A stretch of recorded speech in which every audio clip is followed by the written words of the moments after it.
Kid Wilson just put in a question he asked during my show as well about a surprise commitment in 23.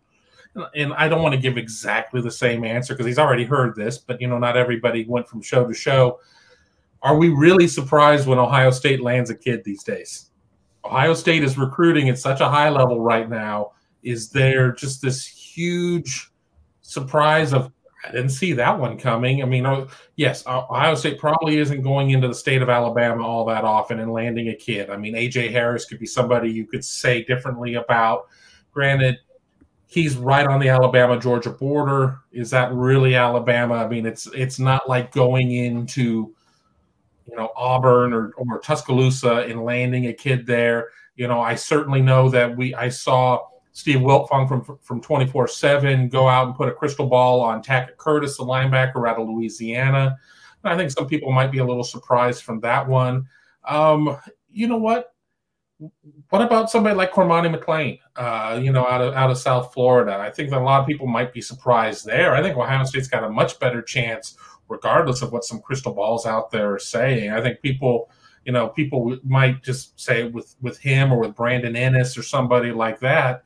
I think Ohio State could have a big year recruiting South Florida right now, just as a lot of things have kind of been overturned in terms of coaching movement. Kai Fresh here brings up a player I was going to bring up that seems to be a tandem deal with his brother, Labias Overton. So the 2022 class, you guys correct me if I'm wrong, we've got Connerly, the big offensive tackle out of the state of Washington, who's arguably the best offensive tackle in the class. He has yet to sign. And the other one is Labias Overton, a top 5 defensive lineman. And they're two of the only top 300 players in the country who have yet to sign for 22. I saw something on social media the other day that gave Ohio State fans some hope that Overton was going to come to Columbus, although I'm seeing everything else point in the direction of the likes of Oklahoma, Oregon, Texas A&M, and elsewhere. Yeah, I know we had a story on our site about Overton. I didn't read it, unfortunately, so I can't. I read it.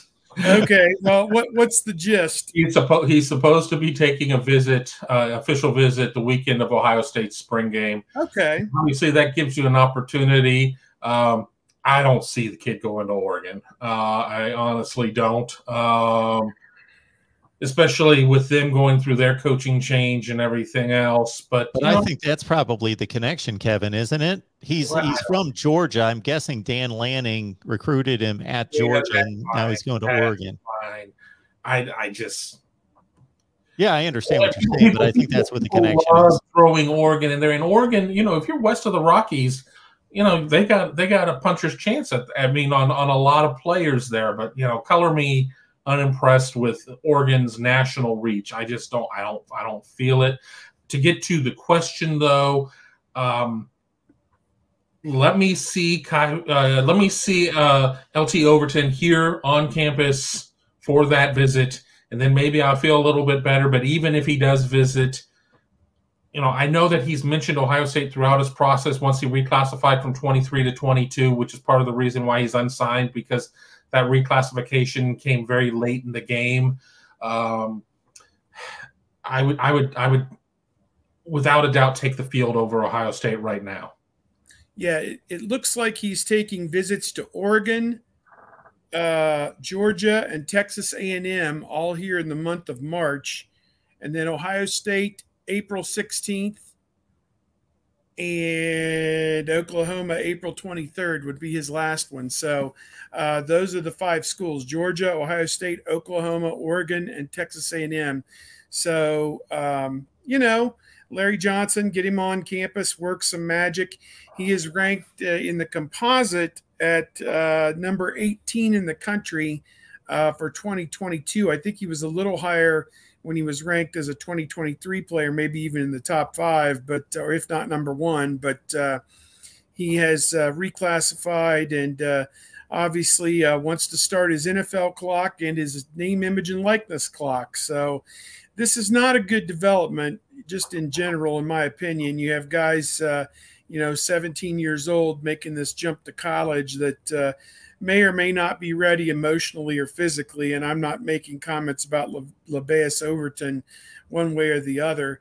The one thing that I will continue to point out on him, however, is he is at Alpharetta, Georgia, Milton High School, and plays on the basketball team there with Bruce Thornton, who is going to be the point guard for Ohio State basketball as a freshman next year. So perhaps those two guys could room together and continue their friendship. Maybe that has a factor in this whole Ohio State thing that no one's really even thought much about, that he would have a roommate from day one, a good friend. And Chris Holtman would bend over backwards to do anything they need to do on their end to help Ryan Day get a national top 20 player in clearing the decks for Bruce Thornton to do whatever he needs to do to help get Labaeus Overton to Ohio State. So there you go.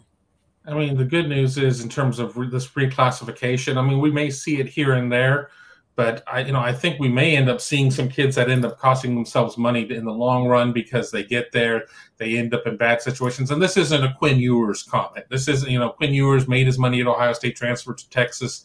But if you come in and you appear to be some sort of issue, I'm talking about kids down the line or whatever, and you never really find anywhere to play. How can you sit there and prove that you're worthy to go to the NFL and go make millions if you're such a pain in the rear end in college and you just sit there and get stymied where you're at? So, I think we're going to see that in small individual cases of where kids are going to reclassify, but I don't think it's going to become a widespread issue, but I've been wrong before.